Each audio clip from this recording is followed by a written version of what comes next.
Tablets అనేది requirement ఎప్పుడంటేరా, అదే గనక నువ్వు హెల్తీ లైఫ్ స్టైల్ మెయింటైన్ చేస్తూ, నీకు గనక ప్రెగ్నెన్సీలో ఫుడ్ నువ్వు బాగా తీసుకుంటున్నావనుకో, డైట్ చార్ట్స్ కరెక్ట్‌గా మెయింటైన్ చేస్తా, ఎగ్జాక్ట్‌గా ఫుడ్ తినాల్సినవన్నీ ఆకుకూరలు లాంటివి కానీ, ఎగ్ వైట్స్ కానీ, ప్రోటీన్ ఫుడ్ కరెక్ట్‌గా సరిపాలనలో ప్రతిదీ తీసుకుంటే గనక ఆటోమేటిక్‌గా ఏమవుతదంటే, నీ టాబ్లెట్ రిక్వైర్మెంట్ ఇట్‌సెల్ఫ్ తగ్గిపోతది. సో, ఆ టాబ్లెట్స్ ఎంత చిన్నదానికొస్తదంటే, ఒక్క ఫోలిక్ యాసిడ్ టాబ్లెట్ యేసుకుంటే, థర్డ్ నుంచి ఫిఫ్త్ మంత్ వరకు పెద్దగా ఇంకేం ఉపయోగం ఉండదు. వైటమిన్ డి ప్రతి ఒక్కళ్ళలో తక్కువుంటది. కానీ మనం ఎంతమంది పొద్దున్నే వెళ్ళి ఎండలో ఒక అరగంట నుంచోగలుగుతున్నాం? అసలు టైం ఎక్కడుంటుంది మేడం? నైట్ షిఫ్ట్‌లంటారు. మార్నింగ్ 12కి లేస్తారు.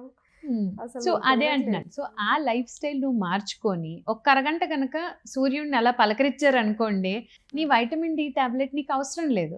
కానీ బికాజ్ నువ్వు అది